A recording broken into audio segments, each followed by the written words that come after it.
Well, hello everybody. Welcome to Address the Sess here on this incredibly slow news week in video games where nothing at all has happened. There's really been no sales of anything or anything worthy of discussion or even controversy. I'm lying. Obviously, Grand Theft Auto 5, it came out on Tuesday, really midnight, 12 a.m. on Tuesday. We put up not only a review, but a host of other video content, which I hope you guys have seen and enjoyed. Anyway, I'm not saying this has to be the entire topic of this discussion. I imagine there might even be some of you out there that have already found a level of fatigue when it comes to the old Grand Theft Auto. But obviously, I also expect it to be something of a point of conversation one way or another. So welcome all. Everyone say hi to Nick. Hello, everyone. Hi, Nick. How are you doing over there 25 feet away from me? I can almost make out your head through the window there. No, that's actually the sun. They're both, right. it's bald and beamy and it reflects things. Similar shape. Let's kick this off. Let's bring somebody in. Cool. Let's talk to Sam Neeland, whose name I definitely recognize from Twitter. All right, Sam Neeland, who's recognized from Twitter. How are you doing? Oh, you're muted. You're muted. Unmute. Okay, are we unmuted now? There you go. Good. Gotcha. Okay, cool. Hi there. What's up? Where are you coming to us from? I'm coming from Seattle, Washington, and I was actually on an Address the Sess way weeks ago. We had a discussion about Majora's Mask. Yes, I remember that. Well, it's good to see you again. Yeah. You're also on the eve of Wind Waker HD coming out. Yes. So it's like the circle is complete? Yes, although I don't know. Like, a lot of people are freaking out about it. Wind Waker wasn't my favorite Zelda. It was a good one, but, it's like, it's cool to see, so, I'm a Wind Waker lover, but I do know that, that is a divergent Zelda, if there ever was one. Well, I think what's going to make it a little better is the fact that they speed up the water travel, which was my main gripe. It had nothing to do with the art style or anything like that. Like, I love that. It was just that, traveling on the water was kind of... Yeah. Now, something I just read, I believe it was in a review from Luke Plunkett on Kotaku, I did not know this, that whatever it is that does speed up the travel is not kind of put there in the main quest path, that it actually has, I think you get it at the auction. And so it's not like this thing they've touted is helping ease the pain of getting through parts of the game. It's still like, we're going to hide it because we still don't want you to do that. I know. So, like, it's going to be a cool release, but, it's a game that I already played, in comparison to Grand Theft Auto 5, which it's really funny to see, like, people's reactions on it, because there's some people who are still kind of, like, dealing with the idea that Grand Theft Auto, which, it might be just stemming from when Grand Theft Auto 3 had Vice City and then San Andreas, which kind of felt like the same game with a new coat of paint on it. Yeah. Whereas what I've seen from Grand Theft Auto 5, I haven't been able to play it yet, but I watched a couple friends play it, and then I watched also the Red 3 stream of it, is that it's really, like, I mean, I've been to LA a couple times, but just looking around it, like, it really kind of just, like, I don't know, like, it's so different. I don't know how to explain it. Like, there's a surrealness to it. What really struck me about the game is, there's always been a caustic quality to the humor in a Grand Theft Auto game. Yeah. Here, it felt a lot more pointed, like there was a purpose. And I know some people have found a lot of the content objectionable, and I see it all sort of tying together thematically and tonally. And it really did feel like a much, much different game. Just the storytelling alone is so strong and feels so kind of clear in its vision. But what's funny about the LA part is there are intersections in the game that are identical in concept to intersections I deal with, like the horrible intersection of La Cienega and San Vicente. It's not identical, but it's so reminiscent of it that it would really kind of spook me ever so often when I was playing the game. Yeah, and I'm actually really interested to know what the story is. I'm going to have to wait until there's like a PC version that comes out, which inevitably Rockstar seems to do that anyway. But it's like the thing that I'm really excited is that I really like the fact that the story in Grand Theft Auto 4 was kind of a bit. Rockstar's been developing the whole story aspect of their game, and even when it gets into the stuff where it's like stuff seems really harsh or kind of offensive, they seem to take advantage of this idea that they have this this whole tool set of like storytelling to be able to take advantage of that, so they can kind of go into stuff that's a bit uncomfortable and make a point with what they're trying to say with it. And I've always really kind of admired that, because they seem to really take advantage of that whole the safeness of fiction to be able to, kind of Yeah, explore that. Here it's, I mean, I see also, and I think I've seen this more, say, in L.A. Noire and in Red Dead Redemption. They seem to have a better grasp also of sort of storytelling motifs. It's related to certain traditions. And I see sort of very old satirical traditions, and then almost like the Jacobean dramas of John Webster, like the Duchess of Malfi. These horribly, horrifically violent, almost seemingly amoral tales that by depicting kind of awful people, you start to understand that there's a very strong moral rage that's actually underneath it, but it's being represented by the exact opposite. And that's why I know there are some people that have taken quite a bit of exception to what they see in the game. I see it kind of posited on kind of the representation of awful to make a point. Like, say, like the movies of Peter Greenaway do that as well. Yeah, and well, a lot of games have been doing that as of late. I mean, I know tons of people who like blew up at BioShock Infinite because it's like, oh, it's really racist, and it's like, but it's trying to use it as a point to like, Because you haven't played Grand Theft Auto, I don't want to let you know what's lurking inside of it, but I think it will raise an eyebrow or two when you discover it. I understand that, but there's still that. I really enjoy that games are taking that direction of being able to explore that in a safe way and have people kind of interact with it and give them an experience that you really wouldn't want to experience in real life. You're not presented with an idealized world, and I think that is sometimes sort of a large philosophical leap that not everyone kind of gets on board with initially. All right, well, you know what, Sam, you just hang out there. Nick, you want to bring somebody else in? Yes, let's hear from Anthony real quick. Anthony, better not be Carboni. No, don't worry. I would never let him in here. Hello there, Anthony. How are you doing? Hey, Adam, how are you? I'm doing all right. Where are you located? I'm actually from Fort Worth, Texas. And you are in Fort Worth, Texas as well? Yeah. You said you were from it, but you could very well be. Yeah, but I'm actually in Saskatchewan because that's just how you roll. Anyway, ignore me, Anthony. No, not at all, sir. What's on your mind? Well, I mean, I really don't usually have that much time to play video games, although I'm a big fan. And playing I got Grand Theft Auto yesterday. I missed out on like the midnight release, and my local GameStop is like 200 people is what they told me, and I'm like, I could make it. About the midnight release. Maybe I'm just old, but the idea of like it's 1 o'clock in the morning, I go home and start a game sounds really, really challenging. Like that's not when I'm going, hey, I can't wait to begin something. It's 1:30 in the morning. That's usually like, okay, I've done too much of something. It's time to go to bed. Exactly. Yeah. Exactly. I mean, I kind of like the whole. I guess it's the whole, waiting for a new release to come out, and I think it's more, exciting, especially with the new consoles coming out. People waiting, on day one, that type of thing. But with a new game, Grand Theft Auto, I think, kind of maybe is tantamount to that type of thing. But it's a little bit of the thrill of it. I don't always do it. I mean, this last one, I just completely missed out just because I was working late. I work at a hospital. So I was working late hours. You don't have the most complimentary hours for having a lot of games to play. I completely get you there. I mean, like I'm even yeah, go ahead, sir. Well, I was going to ask you. So you started the game, and did it inspire any thoughts or anything? Well, to be honest, I mean, people might cry heresy or something, but I never even finished the Grand Theft Auto 4. The last game I played to completion. Yeah, go ahead, Adam. I'm going to make an admission. I never finished the final mission of 4 because you had to get onto a motorcycle, and it just never worked. Really? I couldn't do it. It's my stack of shame. I admit it freely here in front of you. Go on, Anthony. Live on Address. Okay. All right.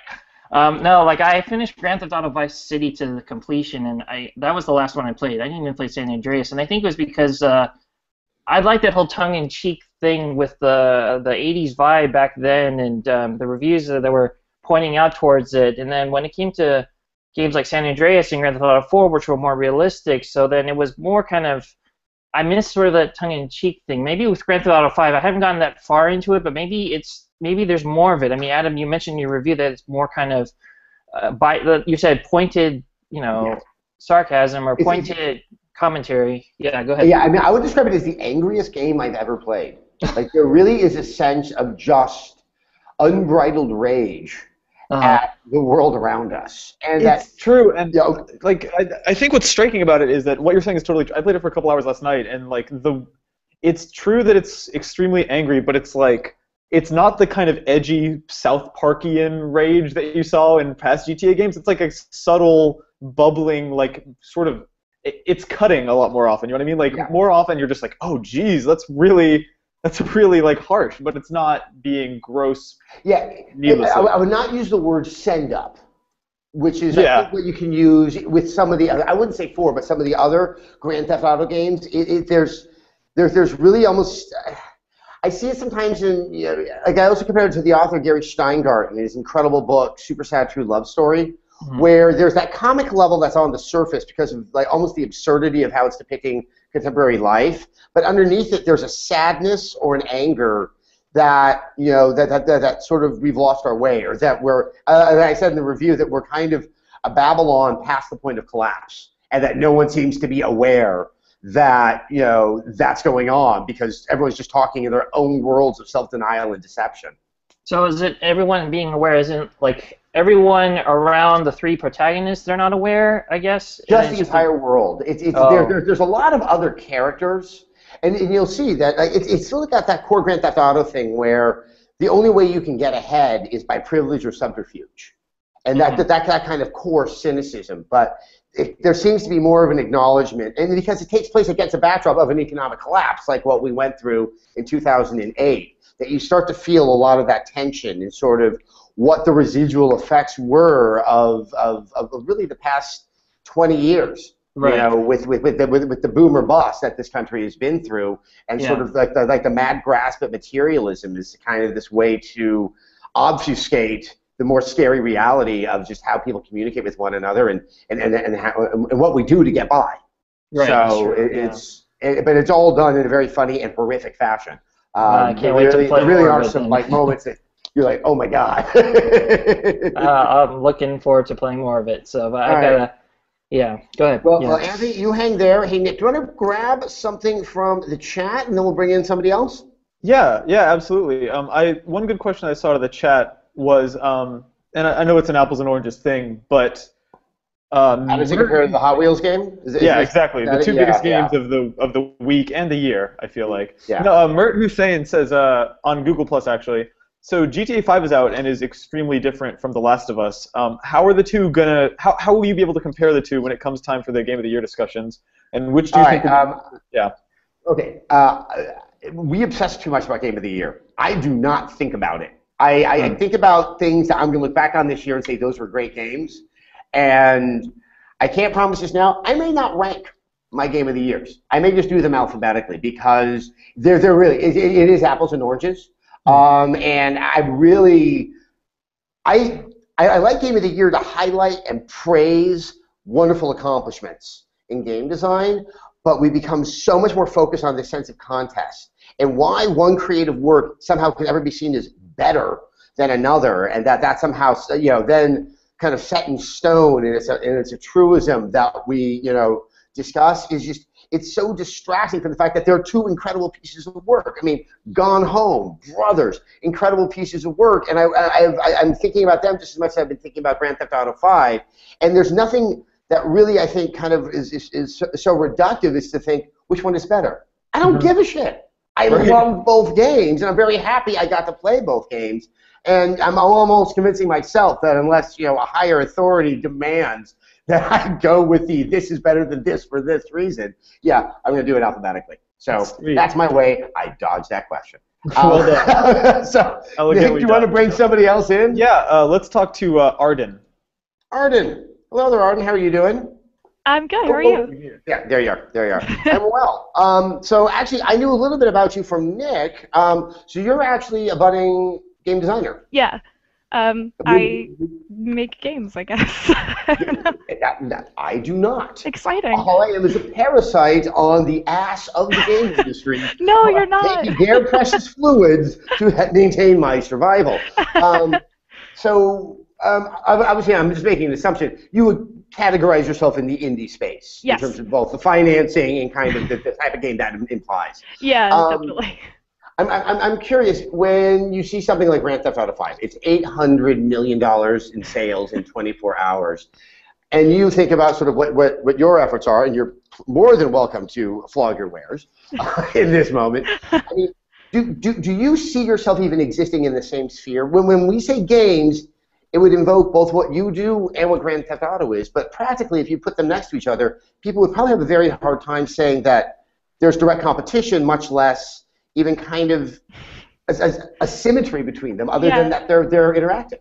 I think that, like, the reason that I love video games so much and, like, I want to, you know, make my entire life making video games is because I think that it's so great that, like, both, like, what I do, like, I make, like, dating sims and, like, cutesy stuff like that, and I think that it's great that dating sims and then something like Grand Theft Auto 5 or, like, you know, Saints Row 4, like, these giant games, I think it's amazing that those can exist in the same space, and, like, have people who are, like, you know, so dedicated, and, like, I just think it's great that this medium can do so many different things. Yeah. Like, it's really, really cool. Like, I don't know. I love video games. If you compare it to other art forms, I think you have to get into sort of painting, and, like, if you enlarge painting to also include sort of installations and multimedia, but sort of stuff that may hang on a wall or requires a wall to be presented, that's where you have to look to find that level of range in terms of, you know, what falls under, you know, that particular heading.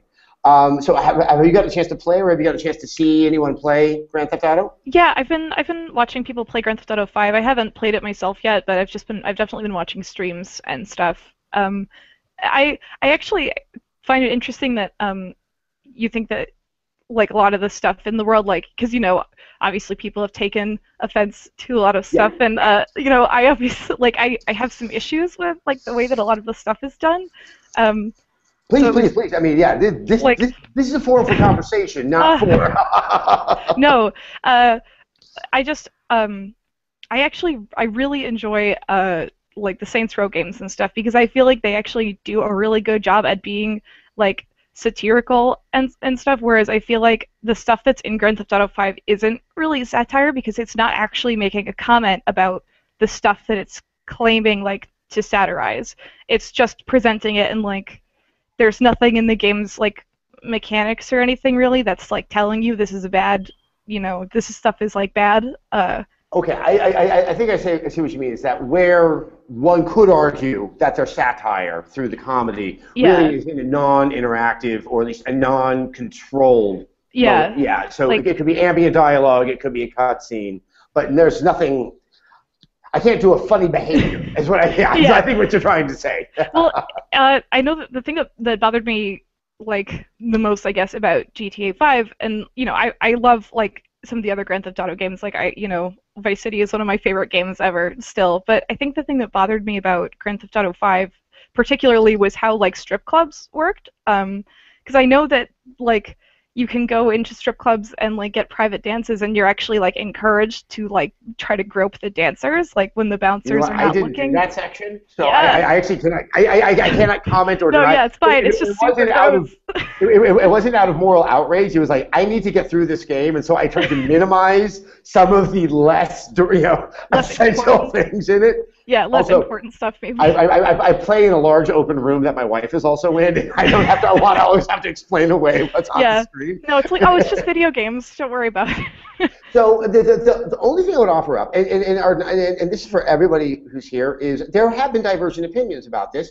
I may not fully agree in every instance, but the one thing I want to say emphatically, and I really wish, given some of the responses some people had to get, that I would never dispute that is a legitimate feeling that the person had when playing the game, and what else do you want from someone's opinion of the game other than their honest, unvarnished opinion? Yeah. It is not preventing you from playing the game one way or another. So I just want to, like, let you know that, and everyone else know that. I'm going to give you kind of where my take is, and once again, I do think there is more satire, but I agree. It doesn't emerge in the gameplay per se. Yeah. But it is a very morally savage world, and that there's almost like, through repetition, or like if you look at, like, the works of William Burroughs, you'll see the same thing happen again and again and again, and it's through almost this endless hours of immersion in this world where things that should be very notable and novel. I mean, yes, there are strip clubs more and more in games, but that still is something that usually you go, huh?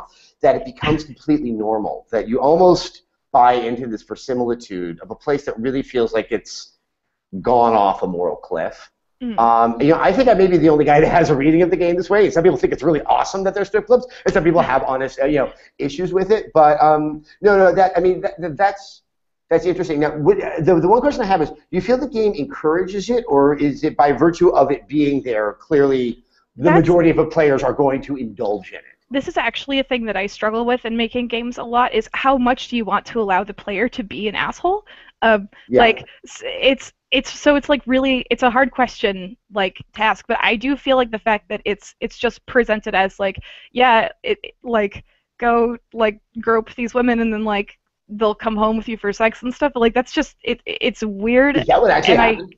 Yeah, like. Oh, okay. I really don't know. No, that's the thing, is, like, you're filling up a meter, like, the more you, like, grope private dancers, and it's like, then they're like, oh yeah, let's go home and have sex. It's like, oh, don't do that. And this is interesting, especially because you use dating sims, so you're actually trying to replicate a behavior that hopefully most of us, have been able to engage in, and that it is something that's all about manners and how you present yourself. Yeah. And I think also many of us, I will say myself included, have gone on dates where the only thing you want to do is stab a fork through your hand and run out screaming. Yeah. But no one is really going to do that. So in terms of allowing players to go in that direction, do you feel that if you did give them too much latitude, that it might almost be like a tacit endorsement of it?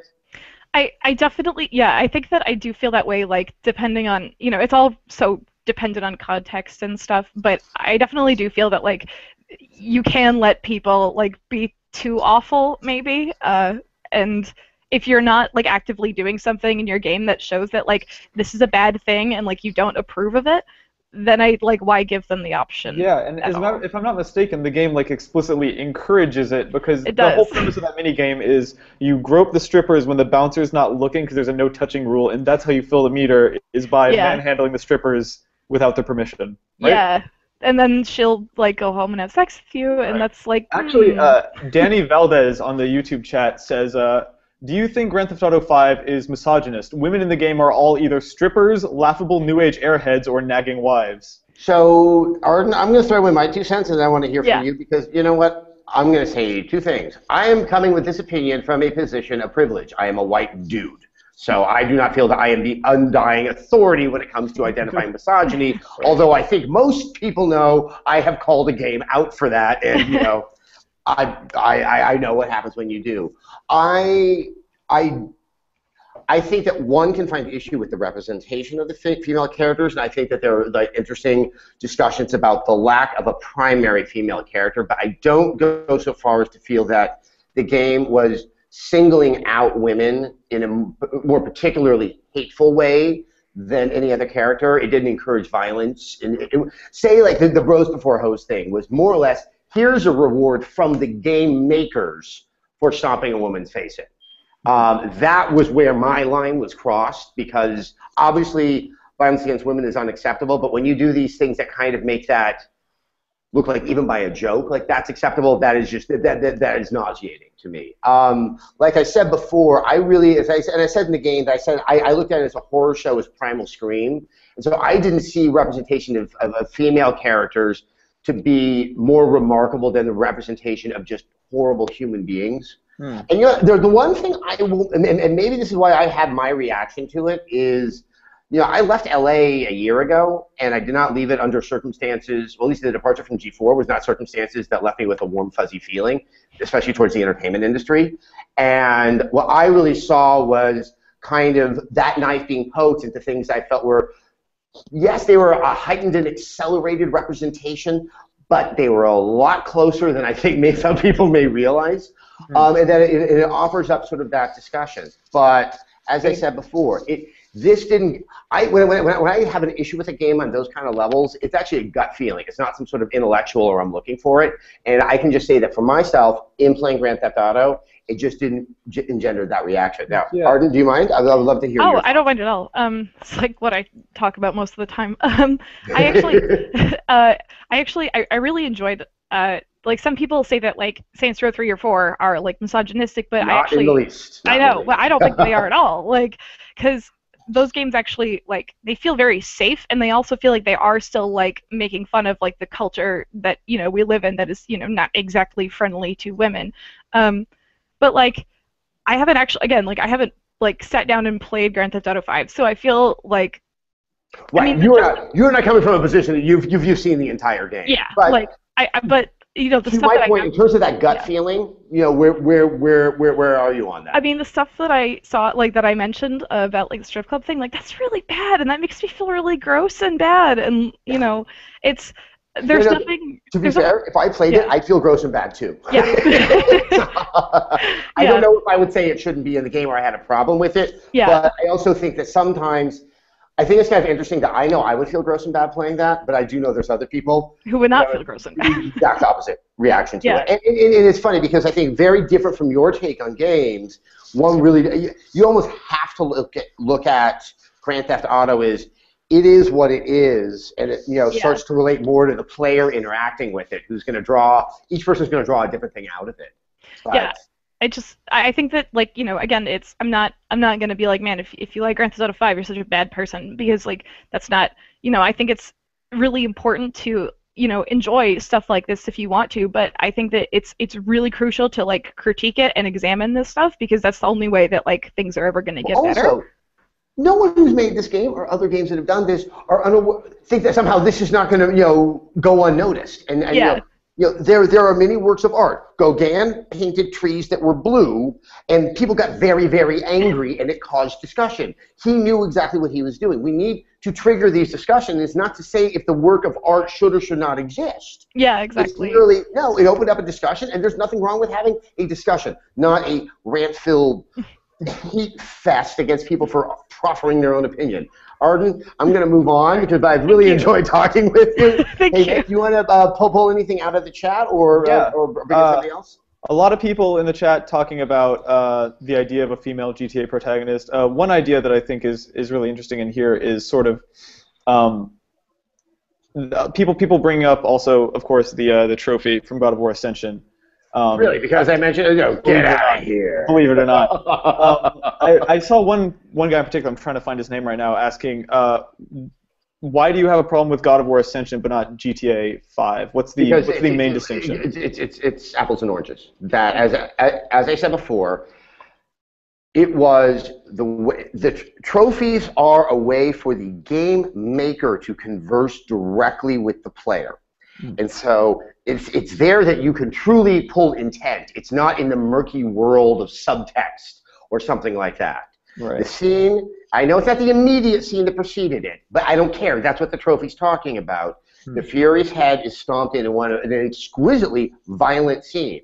As I said before, I thought that kind of brought it to the border in terms of what I've ever seen in a game and what I'm comfortable with, because I don't like tons of images of violence against women. Not to say that can't be used in the game. It's used in movies, and it has certain effects. I don't believe that was the effect it was trying to elicit from people who were playing the game. I was like, whatever. And then the trophy comes up, bros before hoes. The only hoe that could be referencing was the Fury. Right. And that really was almost a, hey, good for you, you stomped a woman's face in. I think that's an important What happens in GTA is entirely different.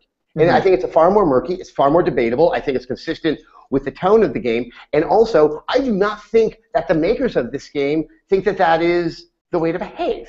Or that, that the three main characters are in any way to be put on a pedestal and to be admired for what they do. I'm not thinking that every player's not going to like them. But those are, like I said, apples and oranges. This whole idea that if X is bad, and that by the transitive properties of association, that you also have to hate Y. No, I get to hate what I get to choose to hate. And it's my, that's actually my existential prerogative.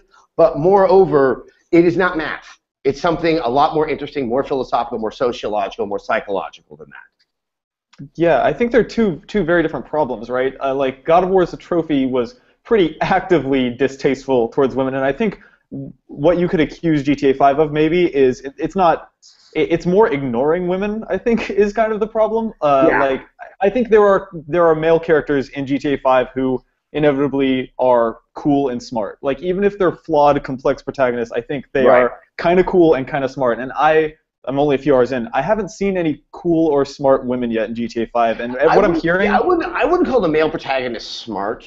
Hmm. I think they get even less smart as you go through the game. Okay. I do see what you're saying. And it's kind of the problem I had with Martin Scorsese's Casino, which I think is just a god-awful piece of trash. Is you have a very complex character that's played by Robert De Niro, and then you have this one-dimensional, shrill, coke-sniffing gold digger that's played by Sharon Stone. And you start to feel like, oh, hold on, that there's such a level of kind of imbalance in the writing of the characters that it starts to be like, okay, I'm having a little bit of a problem here. Once again, but having said that, I don't think that game creators necessarily, I think there should be more representation of different peoples of color and women in all of games. But when it comes to the individual game creator, I do worry about having to saddle each one with this burden of taking on that larger social responsibility. And I think this is doubly so. And Arden, I apologize if I'm tacitly invoking you, but you're here, but I'm not saying you by name. But that when you do look at female game developers, that I think it's also unfair to put on them just because they're female that suddenly they have to speak on behalf of a larger social issue as well. I think that actually privileges the privileged when you do that. I mean, there's not an easy answer to this, and I think that the complaints that are out there are valid and should be part of the discussion. Does it invalidate the pleasure and value of Grand Theft Auto? No, I do not think so. But there's nothing wrong with having that discussion. All right, let's bring somebody in. Sure. Let's get hot under the collar today, Nick. Yeah, it's fun. Let's talk to Daniel Waltz. And also, I want to remind everyone, like, this is an open discussion. If any of you want to if you guys want to jump in, Anthony, Arden. But Daniel, hello there. Hi, how you doing? I'm doing all right. Where are you reaching us from? Indiana, actually. Indiana? Yeah. You're not our first from Indiana, because I know we had somebody from the University of Indiana at one point. Anyway, but it's good to have Indiana represented yet again on Address the Sess. So are you playing GTA, or are you really into Hot Wheels? I'm going to be waiting for the PC version of GTA. And is that because you don't have good memories playing console, Hot Wheels, or that you just want to play it on PC? I do have a 360 and a PS3. I think the main reason for waiting is, well, I have a special monitor at home. I have a 1440p monitor, which is above 1080, and I really want to play the game at these super high resolutions. Now I get it. Now I get and it. I don't want to buy the game on the PS3 and then buy it again. Exactly. Yeah. So, Daniel, I have to ask you a question, because you seem like an incredibly nice guy. And I love PC games, and you love PC games. You looked away a nice guy like he doesn't know what I have in the closet. I mean, do you see these comments all the time from people who are really, really into PCs that seem to be borderline irrational? Those comments are hit and miss. A lot of people are just blind. I'm not saying you are one of them by any means. Yeah. I would not. What you have already demonstrated in the past minute already does not. But can you give me insight into this mindset? It's just like, I am PC man, and we will only talk about PC now. I don't want to come across like that, because I've been... No, you're not in the least. You're not in the least. But you're the best case I've had. You're the only person, I didn't expect to see anyone today that hadn't played Grand Theft Auto because of the PC, and I've seen more of these guys all over the internet. And I don't think it's one guy who's typed something 100,000 times. So you're my best shot to just give me insight, even though I don't think you are actually representative of those types. No pressure. No pressure. And if you don't want to answer, is fully entitled. You know what? I can tell you don't. We're going to move on. What was your question? Sam? Oh, I just wanted to say, because I kind of had a thought on the PC thing, because I'm kind of in that same camp, but I'm not of the mindset of like the superiority of PC. It has nothing to do with that, but instead has to do with something that me and a lot of my friends kind of have the same thing, where it's like, if we all have like the really huge issue with the consoles is that you have people who have a PS3, people who have a 360, you know, whatever their favorite flavor is, and there's no like integration in being able to, you know, communicate with each other. Right. And we it's found a community that disconnect. Exactly, and it's like the one thing that's nice about PC is like anybody can have their own kind of PC. It doesn't matter if it's a super gaming PC or a laptop that's just good enough to run It's something. more democratic. I see. Yeah. Exactly, and the other thing is that like especially because I have a lot of friends who like they're going off to college and stuff, like they don't want to bring their big honking PC, but they can bring their laptop with them, which can be able to play it. So it offers this ability to like. It just gives you easier access to the game. I think it is, and that's becoming much. That's a really good argument. I like I mean not argument, but like I've never looked at it that way. It's just becoming much more. Yeah, it's just something that's becoming much more prevalent, especially because I know a lot of people, especially when they're young and they're moving around a lot. They don't have time to sit in front of their TV with their console and kind of go with it. But they'll usually have their computer. Kids with on the them. go. I know, but no, no, it's the same thing. Like I do music stuff, and when I go touring, I can't bring like my TV and anything, but I always have my computer with me, and it's like as long as I bring like a 360 controller, I can plug it in and play like a little bit of Skyrim or whatever I feel like playing at that moment. So no. And obviously, I like to do that on long flights, except it's never worked out for me because I always forget to put it in offline mode before I get on the plane. Hey, Daniel, I do want to get back to you. I'm not going to bother you and bog you down with the PC question, but was there anything on your mind since you are a man waiting for GTA? What? Tell me what it's like to not be thinking about it 24/7. What's in your head right now? What's in my head? I'm probably going to be playing a little Sleeping Dogs, actually, because I got that a while ago. Great game. Sale. Great game. And that is one that I feel like is going to be great to tide me over until Grand Theft Auto 5.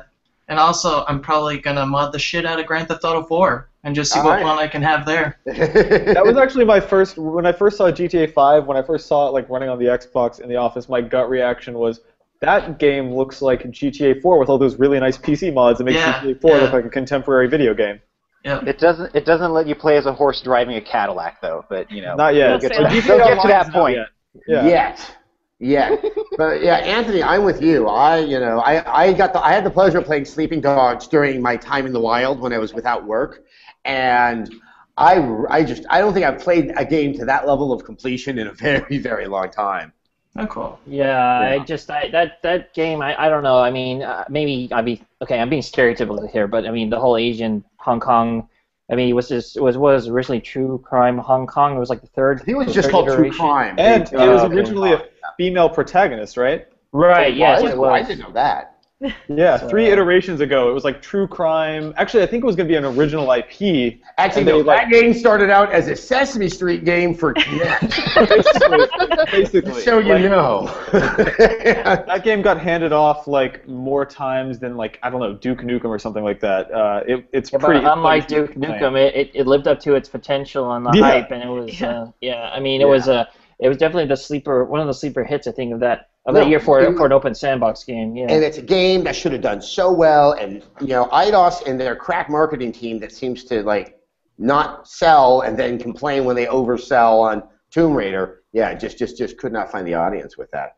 All right, Nick, do you want to bring in somebody else? Yeah, just to pull some stuff in from the chat, I see a bunch of people explaining why they're waiting for the PC version of GTA 5. NID Poncho says 3 words: frame rate. That's another thing. Limited to 30 FPS on consoles. I've seen some reports that in certain spots, like very specific spots, it gets as low as maybe 15 on 360. I haven't noticed anything that low. I never saw anything where I could have used the word laggy, but also, I'm not possessed of this amazing skill that apparently everyone else has, which is to eyeball a frame rate. But the one thing I can say is, at no point was I concerned that the frame rate was inhibiting my experience. It played smoothly.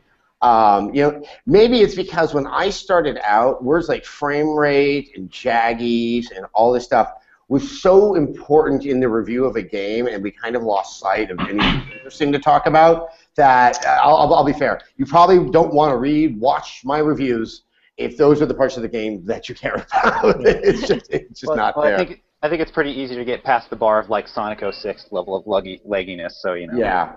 Actually, I think as a joke on Twitter, I said that this was the Trespasser edition of Address the Sess. There's the game that had indisputable problems with lag. and some kind of problems with gender depiction as well. Yeah, I was wondering, why did you use Trespasser? I was kind of like, oh, now I get it now. Okay. I was just trying to think of a game that wasn't GTA no one would really want to still be talking about. So Wasn't that health meter in Trespasser was like a heart tattoo on your boob? Right on her boob. Yeah. That's right. I absolutely forgot about that. And then the boxes. I mean, that's the thing. Back when I was younger, their physics were like, oh my god. And I think that's one of the reasons why I don't think Duke Nukem Forever is a great game, but I look at it as... Of course not. But I look at it as a piece of history. Because when I first started, that was a big deal. We were waiting for it to come out. And especially in the beginning, when you go into the gym and you punch stuff, that was going to be probably this moment that everyone would have been talking about because of physics. Because that didn't happen in games, where you hit something and it might swing in an unexpected direction because of the angle. Excuse me, guys. But... yeah, so anyway, all you lucky people and your things that topple over one way or another, depending upon how you approached it, you should appreciate it. All right, I'm done being a complete jackass, Nick. You should probably bring somebody in. Cool. Here is Robbie. Robbie. Hello. Hey, where are you from? Northern Virginia. All right. You're not the first person that's been on the show who's identified that they're from the northern part of Virginia. Nova. I think someone, yeah. Yes. Is there like a... Oh, there is Northern Is there like Virginia. an intramural There is- softball team stuff between Northern and Southern Virginia? No, it's not. It's not Northern and Southern Virginia. There is Northern Virginia. There is D.C. There is Norfolk. There is Central Virginia, which is Richmond, separate from that. And then you've got Southwestern Virginia, which compromises about 50% of the entire state. Are you in Okay. McLean by chance? Sorry? Are you in McLean, Virginia, possibly? Very close. Yeah. So Northern Virginia, it's all these different sectors that have their own regional personalities. I was wholly unaware of that level of tribalism in the great state of Virginia. Well, it's part of it is that, especially in Northern Virginia, because of government contractors and whatnot, you get a lot of people transiting and stay for a couple years and come back. So you don't get people. So Northern Virginia is a lot of expats, for lack of a better word. So, and that's kind of the same for a few other areas of Virginia. Right, and then other parts of Virginia, like the townies. Yes. Ooh, yeah. My grandfather came here with his grandfather, and they've been there ever since. So. Got it. Well, anyway, enough about explaining more of the Eastern works to me and my completely West Coast biased point of view. What's on your mind, Robbie? I'm curious, do you think Grand Theft Auto 5 is a greater technological achievement or, for lack of a better word, storytelling achievement? Or creative achievement, yeah. On the whole, I would probably say a story achievement, but the reason I'm pausing on that is with other open world games, and yes, if someone wants to yell at me, apparently when I invoked Skyrim as a good game, I might as well said that I love Custer's Revenge or something, because I forgot that, after a game has gotten acclaim, 3 days later, it has to be the worst thing ever.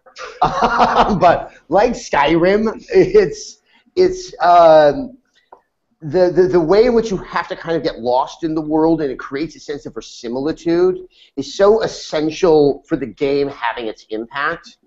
And that world creation is obviously very creative in its design, but it has to be a technological achievement because if everything doesn't kind of maintain some level of consistency, you're going to pull the player out of it.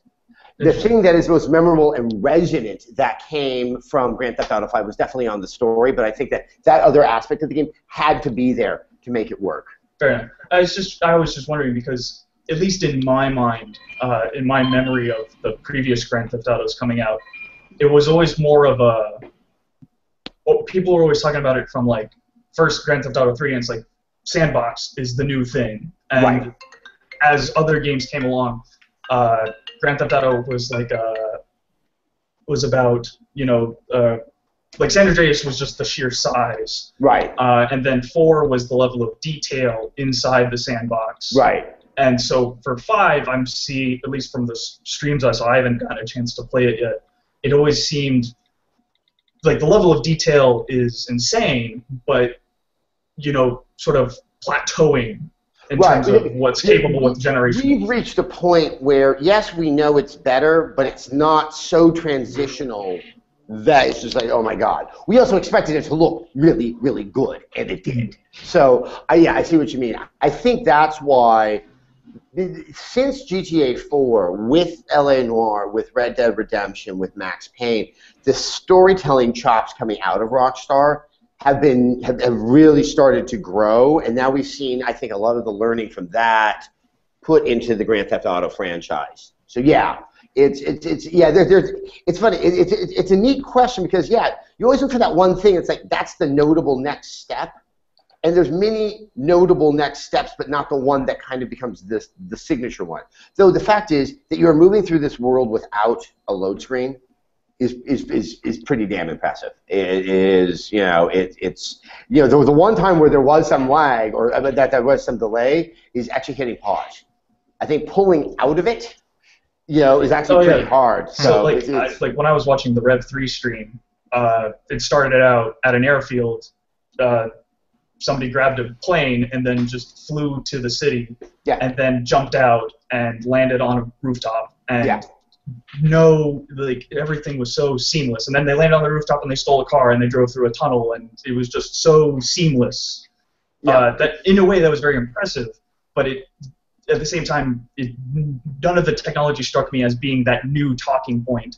And I think we've reached a point. It's probably going to change when we move over to the next gen. I think a couple of years in, because, and I'll agree, people may applaud, right now our next gen games are going to be kind of the equivalent of playing a lot of games now on a PC. We're going to see a lot more sort of resolution effects. We can stream things in a hell of a lot faster. We're going to see a lot less load. They're very close now. Yeah, but I think you're right that we're just not at a point where we're ready to have that next step for the wow factor. And I think that's why we're having Last of Us, and that's why we're having BioShock Infinite. We're having even Gone Home and stuff like that. Why a lot of the shift of talk has now come to story and theme and the way that's being addressed through the gameplay, rather from just sort of the raw sort of abuse. Look at the size of my engine. We're starting to hit the plateau with that. And I am so much more interested to play games that do that than the one that has the shiny metal surfaces. Because definitely. I need a shiny metal surface I don't have a good analogy. Well, so here, how about this? To use this is probably the lamest metaphor possible for this, but it strikes me as being similar to this is so bad, the iPhone 4S or the 5S, where it's maybe not going to set the world on fire or innovate in any substantial way, but it's just like a refinement, an incremental refinement that makes a loved thing better, but doesn't blow you out of the water with one big new thing, I guess. It's like going back and seeing that aunt that you really, really like, but she's done a lot of remodeling on her home and her cookies taste better. Okay, that's better. That's what I should have said. That was a little tortured, but I'm proud I got it out. Nick, I know we're getting close to the top of the hour, so let's see if we can get at least one more person in here for a discussion. Yeah, totally. I'm going to give you one. You can answer this one in probably one word or less. I love this question from Gamer's Tales. The question is, will the petition for Rockstar to put GTA 5 out on the PC speed things up for the PC? No. Of course not. I already know there's interest. You don't need a petition to let Rockstar know that people want it on PC. It's a petition for Rockstar to make money. Wait. Petitions don't work? Oh my God! Sorry, guys. Back in my analog youth, we also had petitions. But you actually had to take a pen and physically sign them. And petitioners, ones who wanted you to sign them, liked to hang out outside the grocery store. And when you had to, you would see them because they'd have a clipboard and that passionate look of intent to just, hopefully you're going to get eye contact, and once you do, it's over. All right? They are beelining for you, and they are going to talk you into signing that no matter what the hell you're signing. So they still do that too. Yes, that's how I think most of us look at petitions and petitioners. It's just it's a lot of noise that cannot be calculated against the larger context. And when it's digital, it's even lazier to do it, and it doesn't even carry the weight. Trust me, if you really want to get the attention of a politician, write them an actual letter on paper versus sending them an email, and you will, because that means I care so much, I went to this length. Try also not to sound crazy or draw a lot of circles and stuff like that. That tends to, Don't comprise your sentences out of newspaper clippings.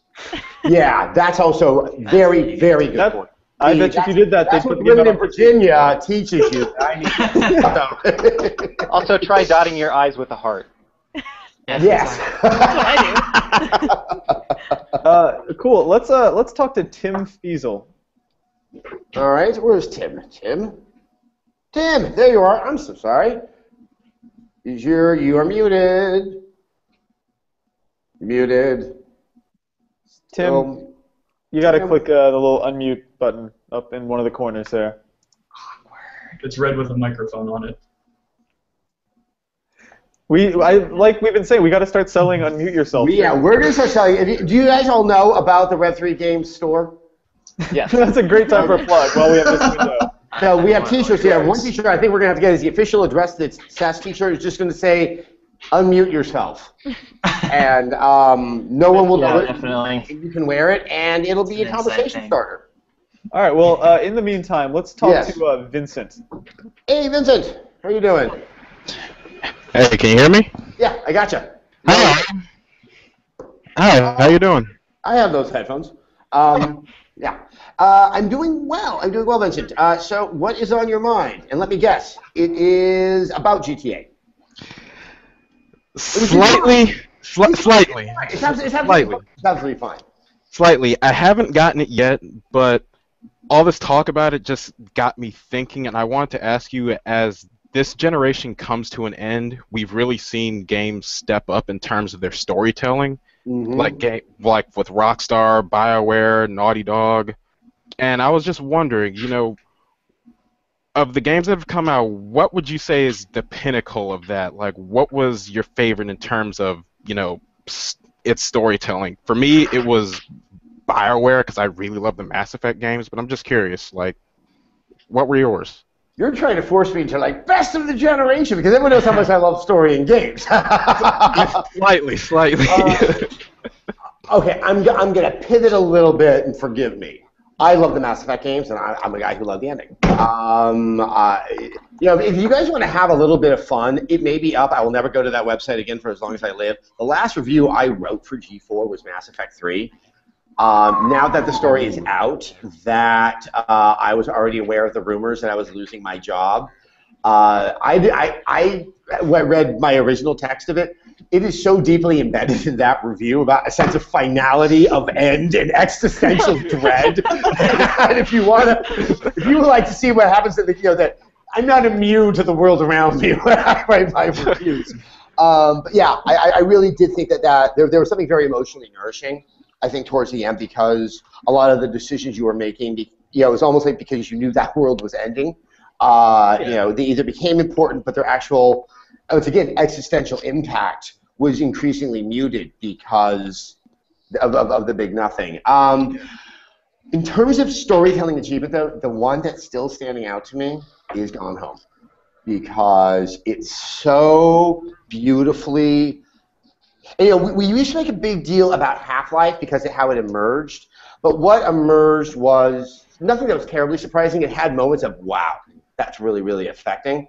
But in Gone Home, I had to learn this story, and the way it became compulsive, and the way that I felt that I was intruding upon somebody else's world to learn more about it, that I really started. The only thing it reminded me of are the films of Michael Haneke, especially his most recent one, Amour, which I can't say I recommend. It is one of the most painful movies, but you suddenly feel that you're where you're not supposed to be.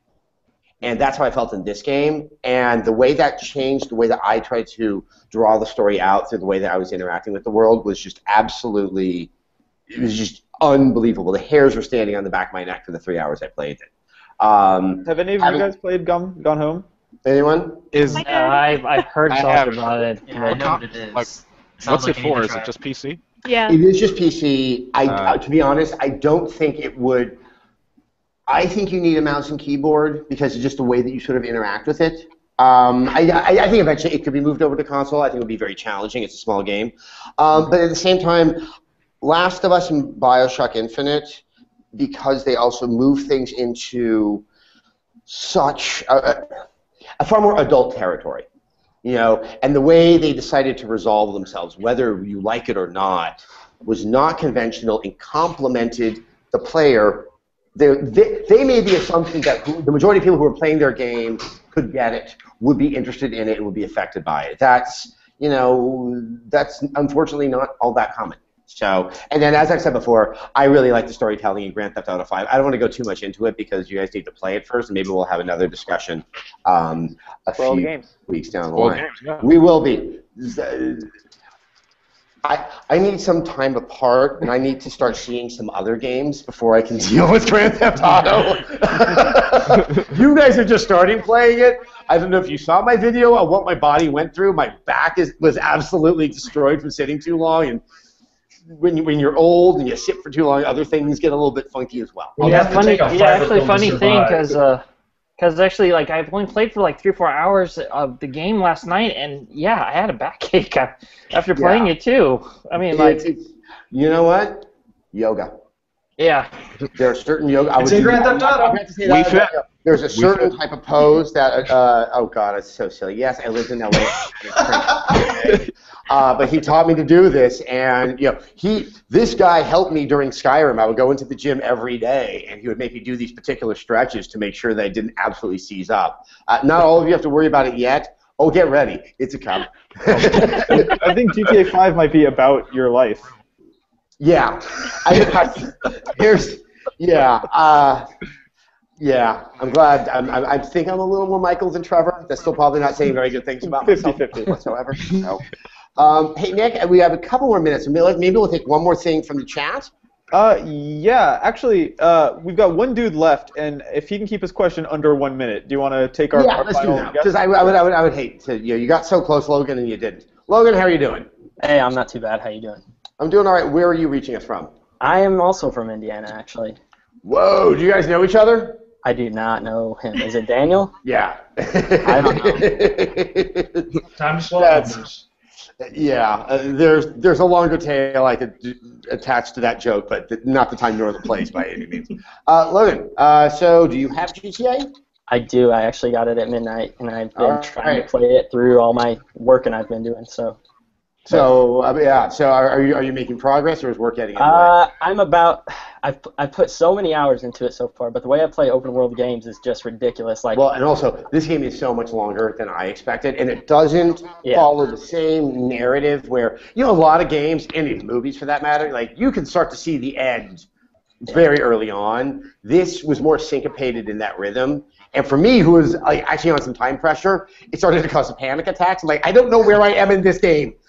Am I finishing it tonight, tomorrow, or Tuesday? Yeah, I've probably put a good 8 hours in already, and I still you are nowhere. You are nowhere. I haven't even met Trevor yet, so that proves just how much time I've wanted. Much game ahead of you. Anyway, what is your question, Logan? I guess my question for you would be, as I was playing it last night, the thought kind of came into my head: is this the most ambitious game any game developer has ever made, like, of all time? Like, the only thing I could think of that could compare possibly was maybe Skyrim, but pretty ambitious. Just the detail that was put into this world, and just seeing how Rockstar combined assets from all their different series, from Max Payne to Midnight Club to, I mean, everything that they've put in all of their games, kind of, it seemed like it was a joint effort on GTA 5. It is without a doubt one of the most ambitious games out there. Rockstar also is one of the most cash-rich companies out there that can develop. So, I mean, I think one also needs to kind of scale ambition to resources. So I may not then, as a result of that, call that nor Skyrim as the most ambitious game ever, and maybe kind of throw that towards a smaller team. I can't think of one right now that tried to, integrate a gameplay device. But no, it is. But to your point, it's pretty awe-inspiring to see what's on display. There's levels of detail. There's so much just thought in small bits. There's one street. I lived in like the Fairfax area of Los Angeles near the farmers market, right off of Beverly Street, and only a few blocks away is Melrose. And what would freak me out is I would drive down this one street, and on one side of the street it looked identical in tone to Beverly, but the other side of the street looked identical to Melrose. And it's just it's just clever little touches like that where, Like, I've been wanting to visit LA for a few weeks and a few months. I mean, basically my whole life. It's not I've been the trying to same get out road there. layout. And you know what's the best part? Because the traffic in GTA 5 is so much better. It's just like, it's like I got somewhere. That's so cool. And yeah, that part was awesome. But it's just that kind of those little touches where you realize a lot of attention has been given to it, and Arden, to your point, when you see that level of attention has been put to certain other things, it can make you go, huh, I wish you didn't spend that much time there. But yeah, it really is. It's something that I also think, give yourself at least a day to slow down and really, play around. The tennis game in it is a tennis game that had I had more time, I would have just sat there and played it for a while. And then the same is with a golf game. I mean, there is a labor of love, definitely in this, to outdo themselves and to really realize what I think that they had always hinted at with all the other Grand Theft Autos. So that's my long-winded way of saying it's an incredibly ambitious game, and it realizes it in so many different ways. This is barely even a question, but it's going to make you so happy, and I have to say it out loud. Okay. Ryan Gatz in the chat says, NPR Marketplace raised the question a couple days ago about what piece of media is going to represent this financial crisis the way Grapes of Wrath or It's a Wonderful Life did previously. Is GTA 5 that piece of media? I think it's pretty close. Obviously, I made big proclamations. It's like Dickens. I still think so. There are certain things that throughout history, they may not be the greatest piece of literature, but we read them because they are a perfect encapsulation of the time. That's where I put Dickens. I think Dickens is wonderful writing, but there's not much to play with below the surface. I think that there's like slightly more tedious things, like Ivanhoe, which no one in their right mind likes it, but you get this one chance to have a window into what like 15th century life may have been like. I think Grand Theft Auto 5 is actually a little bit easier and accessible than Ivanhoe, but it really is a compendium of so many things that were happening in the early part of the 21st century and then it's kind of its send-up and its attitude towards them, and it really kind of highlights, I think, that anxiety that we have. I think in the game, everything causes anxiety, but I think for many people, some of the stuff the game represents, some of it will cause some anxiety and that uncertainty and that kind of paranoia and avarice that happened in the wake of the financial crash of 2008, and how it really was something that became quite corrupting to try to deny the fact that you would put yourself into debt and you were trying to somehow just play a shell game to get your way out of it. I think when things die down a little bit, just because whenever a big game like this comes out, there's a lot of sensitivities, I think there's some very, very interesting discussions. And I do think when the aliens land a few hundred years from now, and we have absolutely eradicated ourselves because there's no more oxygen, that they will probably look at Grand Theft Auto 5 and go like, oh, that's what happened. And it'll all make a hell of a lot of sense. So on that completely uplifting note, I'm going to actually say, guys, that has been a great, really, really, really fun address to Sess.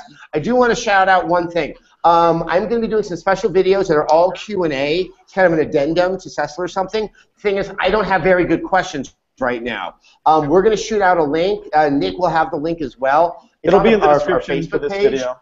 Yeah, it'll be in the description of this show. So go in there and throw some questions. They don't have to be about the letters D, R, and M or G, T, and A. I'm going to pick the best ones. We're going to answer them, and I would love to hear from a lot of you guys about what's on your mind. Also, tomorrow at 4 p.m. Pacific, that would be 7 p.m. Eastern, I'm going to be doing another fun stream with Anthony Carboni. We've really enjoyed doing this together. That's going to be up on YouTube and Twitch. Obviously, check the Rev3 Games Twitter account, the Facebook page, or my Twitter account, at Adam Susser, to find out more about it. We don't know exactly what games are going to be because, we're trying to surprise each other. And in doing so, perhaps surprise you. Once again, thank you for taking an hour away from your intent from purchasing, not purchasing, or playing or not playing Grand Theft Auto. It's always a treat. We're going to do this 2 weeks from now. At this rate, yeah, probably 10,000 important things will happen in the interim. We'll talk about 2 or 3 of them. All right, guys. See you Bye-bye. later. Thanks for having me. Bye.